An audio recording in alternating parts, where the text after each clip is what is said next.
তারিখটা ছিল 1996 সালের 13ই মার্চ। ইডেন গার্ডেন্সে সেদিন বসেছিল ভারত বনাম শ্রীলঙ্কার ক্রিকেট বিশ্বকাপের সেমিফাইনালের আসর। সেই দিন ইডেনে ভারতের ম্যাচ দেখতে এসেছিলেন 1,10,000 মানুষ। ম্যাচে প্রথম ব্যাট করে শ্রীলঙ্কা ভারতকে 252 রানের টার্গেট দেয়।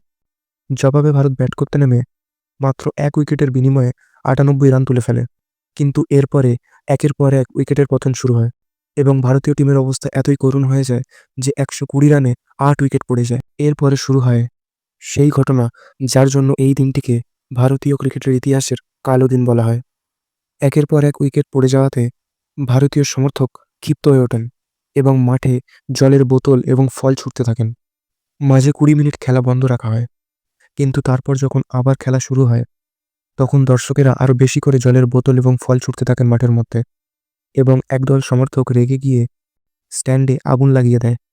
তড়িঘড়ি ম্যাচ রেফারি ম্যাচটিকে বাতিল ঘোষণা করে দেন এবং শ্রীলঙ্কাকে সেই ম্যাচের জয়ী ঘোষণা করে দেন।